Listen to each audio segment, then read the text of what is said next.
juste avant de commencer, je commence par remercier l'association l'Ittihad qui, en ce premier jour de printemps, nous offre ce bouquet, ce beau bouquet, justement, pour dire que les yeux ne sont pas les seuls moyens de distinguer.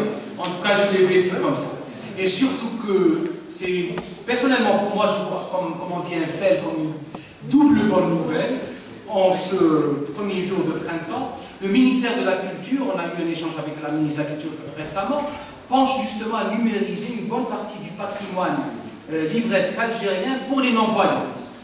Il y a un projet qui vient d'être lancé par le ministère de la Culture. Nous les remercions pour ce beau cadeau. Et c'est les enfants qui l'ont fait. Ça n'a pas été fait par les adultes, mais par des enfants. Pour ceux qui savent interpréter le braille, c'est un message qui nous parvient. Chaque rose contient un message. Nous les remercions pour ce message, en tout cas, d'espérance. Merci beaucoup. L'islam étant un médiéviste, spécialiste en histoire du droit musulman, surtout de la période médiévale, j'aborderai dans le même sens, mais en prenant un texte spécifique, la constitution de Médine, Mithaq al-Médine. Mais avant d'y arriver, je rappellerai tout d'abord que beaucoup de chercheurs ont souvent tendance à penser ou à considérer que l'objectif initial du prophète de l'islam était de construire un État théocratique à la tête de quelque empire arabe ou musulman. Néanmoins, plusieurs textes datant de la période mécoise, c'est-à-dire de 610, entre 610 et 623, démontrent tout à fait le contraire. Je citerai un exemple. Le chroniqueur Al-Bukhari, par exemple, rapporte qu'avant le départ du prophète pour Médine, avant l'exil, avant l'Égypte, un certain Ataba ibn al-Walid vint lui soumettre la proposition suivante. Mohammed, si par cette nouvelle religion, tu convoites quelque fortune, nous sommes prêts à te rassembler tellement d'argent que tu deviendrais le plus riche d'entre nous. Si plus encore, tu veux devenir roi, nous acceptons de te proclamer notre souverain. Le prophète le regarde silencieusement, puis il lui répond, je ne veux rien de tout cela. Je ne suis pas venu pour convoiter vos fortunes, et encore moins la noblesse et la royauté. Dieu m'a envoyé vers vous, il m'a révélé un livre et ordonna que je sois pour vous un avertisseur et un annonciateur de bonnes nouvelles. Le désintéressement évident du prophète de l'islam face à la proposition de se voir désigné roi des Arabes montre bien infondé de l'idée selon laquelle Mohammed nourrissait quelque espoir de devenir une sorte de monarque absolu à la tête de quelque État théocratique. Cela nous donne logiquement le droit de penser que la fonction temporelle que le prophète devait remplir à Médine devait être secondaire à celle de chef spirituel. Bernard Lévis, bien qu'ayant parfois des prises de position sévères à l'égard de l'islam, le reconnaît en écrivant « Si Mohammed devint chef d'État, ce fut pour accomplir sa mission de prophète et non l'inverse. » Rappelons ici que lorsque le prophète arriva à Médine, l'exil de la Mecque vers Médine, il n'était pas attendu par une société musulmane, mais par une société multiconfessionnelle. Il y avait les exilés de la Mecque qui l'avaient accompagné, les premiers musulmans. La ville était composée de deux clans rivaux d'origine yéménite. Nous avons les Haus et les Khazraj. Ajoutons à ces derniers plusieurs tribus juives, dont les plus célèbres auront été les Banu Qurayda, Banu Nadir, Banu Qaynuqa. Cette diversité politique et culturelle de l'islam originel de Médine allait pousser le prophète l'année même de sa désignation en tant que chef de Médine à légiférer un premier texte de loi, un traité délimitant les droits et les devoirs de chacune des ethnies composant Médine, composant la cité.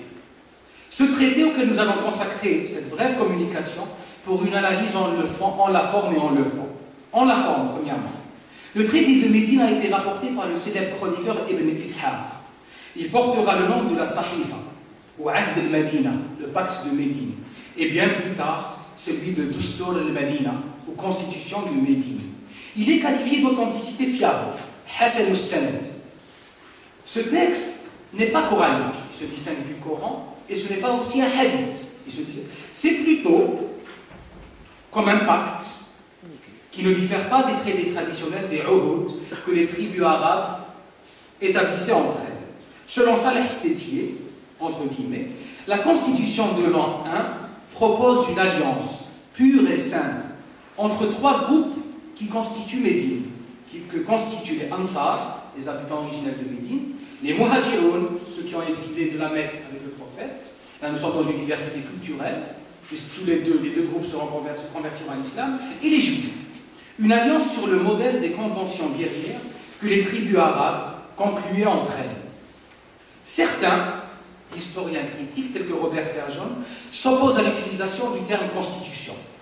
Pour eux, le texte de Médine serait un assemblage de plusieurs pactes, de plusieurs chartes établies avec les tribus arabes. Quoi que l'on puisse dire sur la forme concernant ce texte, ce qui nous intéresse, c'est qu'il fut pour longtemps la principale référence déterminant les droits et les devoirs des non-musulmans habitant en terre d'islam, à Médine. C'est à ce titre qu'il peut être considéré comme un repère essentiel situant la place réelle du citoyen non-musulman au sein de l'État de l'islam. Voyons maintenant brièvement ce qu'il est de son contenu. Étant donné que la première partie de mon intervention devait être focalisée sur le contenu du pacte de Médine, mais je ne reviendrai pas sur les détails, sur les informations apportées par ma chère collègue. Parce que, pour ne pas se répéter, j'irai directement vers le deuxième élément, le deuxième titre, qui est le texte qui a été occulté. Pourquoi ce texte de Médine aujourd'hui, justement? Quels sont les éléments historiques ayant fait que ce texte ait été sciemment ou inconsciemment occulté aujourd'hui? Pour ce qui est des principes fondamentaux contenus dans le texte, je me contenterai d'ajouter deux préceptes. Le premier, c'est la citoyenneté. Celle-ci apparaît comme l'axe principal autour duquel pivote le premier texte juridique de l'islam. Le prologue du pacte mentionne clairement « ils », au pluriel, c'est-à-dire juifs, médinois et mécois, forment une nation. Al-Mu'minin wal-Muslimina min Quraysh wa Yathrib wa man tabi'ahum falahiqa bihim wa jahada ma'ahum innahum ummatun wahidatun min dunin nas. Ils forment une nation. Pour se répéter un peu plus loin, les juifs de Banu Aouf forment une seule nation avec les croyants.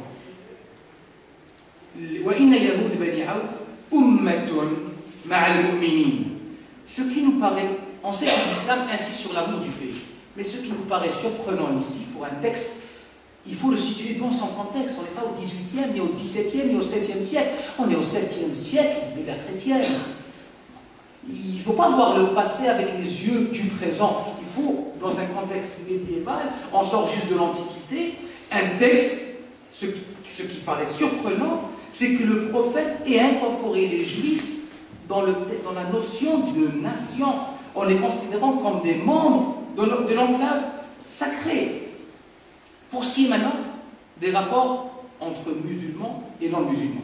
Là aussi, je ne reviendrai pas sur les droits qui ont été accordés aux non-musulmans par cette charte, par ce pacte. J'ajouterai simplement concernant la liberté du culte. Le pacte affirme clairement aux Juifs leur religion et aux musulmans la leur. Lil Yahoudi dinuhum wa lil muslimina dinuhum. Plusieurs versets coraniques viendront confirmer ce principe. À vous votre religion, à moi la mienne. Lakum dinukum waliya din. Point de contrainte dans la religion. La ikraha fid din. Mais dans la pratique, dans les faits, là, c'est le texte de loi là, nous référons, mais dans la pratique, dans la vie quotidienne du prophète. Il y a une scène qui est vraiment marquante et qui a été rapportée par l'historien Mishabouri dans son Asbab al-Nuzul. Il nous apprend qu'un jour, un groupe de chrétiens de Najran, qui venaient justement pour rejoindre ce pacte des tribus arabes, arrive à la prière de l'Asr, à la mosquée du prophète. La prière venait d'être achevée. Le représentant de la délégation chrétienne pose la question au prophète. À Médine, il n'y a pas de lieu de culte chrétien. Il n'y a que des synagogues. Et pour nous, il est inenvisageable de faire la prière dans une synagogue. Sans doute, n'accepterait-il pas pour les communautés juives de Médine. Qu'allait faire le prophète? il leur propose justement la mosquée de Médine pour y célébrer la messe. Le texte est clair. قدموا على رسول الله يعني وفد نجران فدخلوا عليه مسجده حين صلى العصر عليهم ثياب الحبرات جبب وأرضية. La fin du hadith فقال رسول الله صلى الله عليه وسلم دعوهم فصلوا إلى المشرق. Ils ont une messe célébrée au 7e siècle à Médine, dans l'un des lieux les plus saints et les plus sacrés. Combien de pèlerins aujourd'hui savent que la mosquée de Médine, on y a célébré sous le regard du prophète une messe en plein après-midi? Je pose souvent cette question à mes étudiants. Est-ce qu'aujourd'hui on peut dans une de nos mosquées accepter qu'une messe soit célébrée? C'est inenvisageable. C'est peut-être. Inch'Allah. En tout cas, de son côté, nous observons que le Coran accorde la même protection aux lieux saints des différents cultes. Si Dieu ne défendait pas les gens par d'autres, des ermitages auraient été détruits, ainsi que des églises, des synagogues et des mosquées où le nom de Dieu est beaucoup invoqué.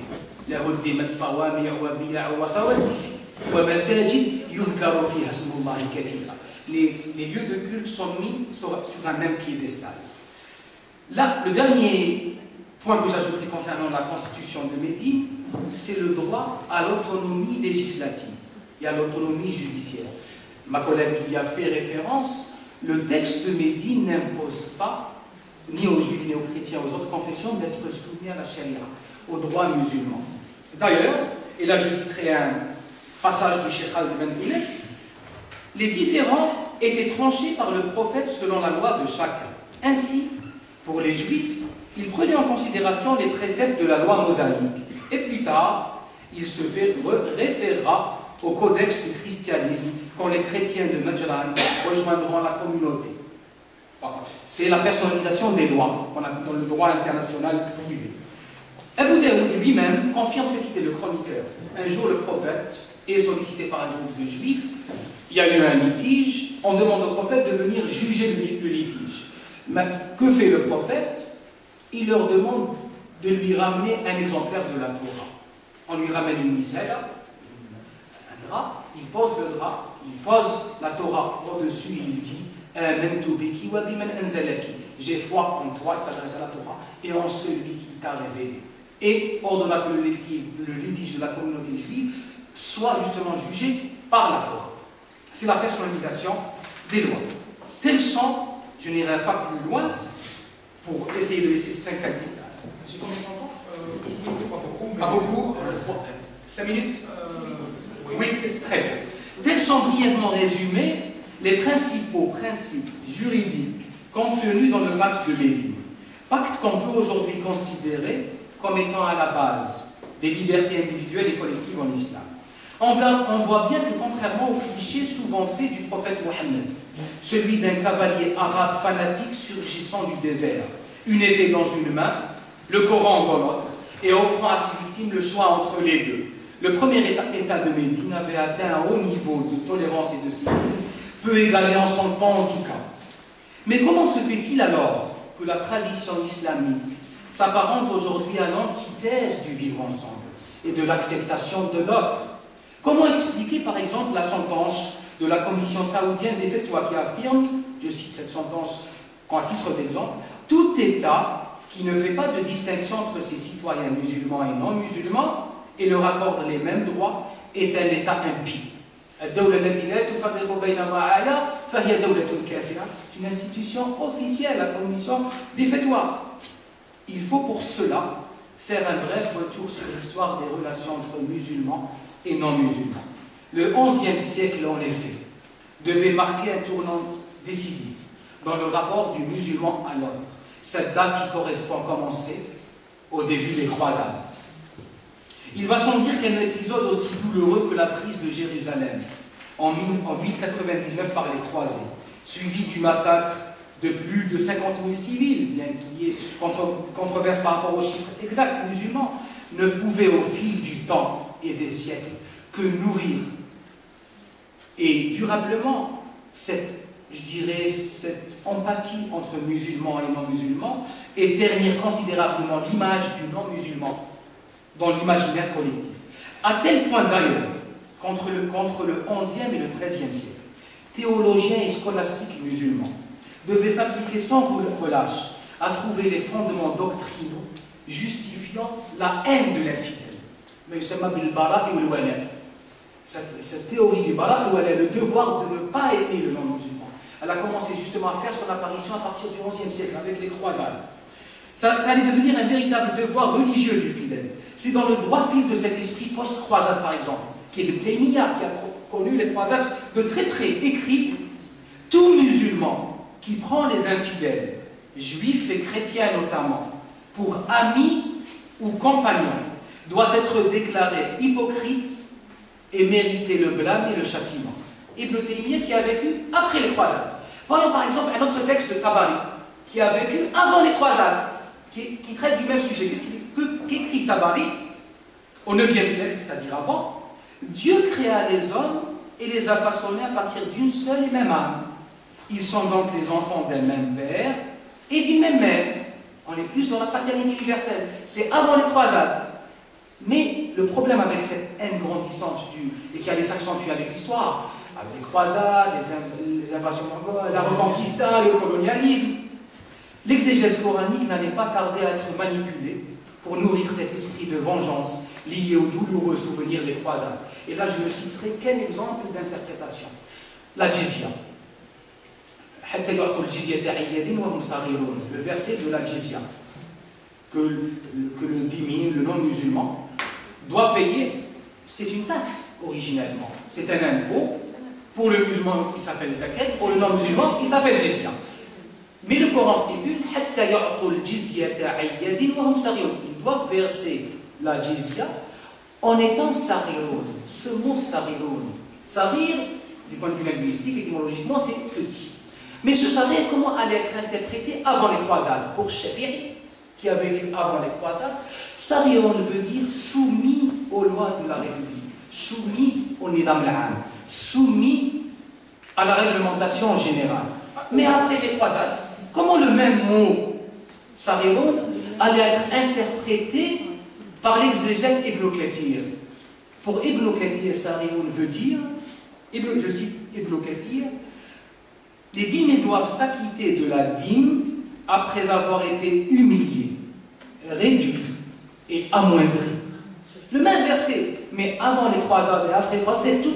Les textes, c'est les hommes qui font parler les textes. Les textes, que ce soit les évangiles, la Torah, sont considérés comme une révélation, comme une lumière, mais qui doit s'exprimer. Comme disaient les anciens juristes romains, le juriste est la bouche de la loi. C'est le juriste, c'est le scolastique qui donne corps au texte. Pour Zamarchari, il va plus loin pour le mot sariroun. Pour Zamarchari, le paiement de la dîme doit être suivi, je cite le titre, il me reste 2 minutes. Très bien. Pour Zamarchari, le paiement de la jizya doit être suivi de mépris et d'humiliation.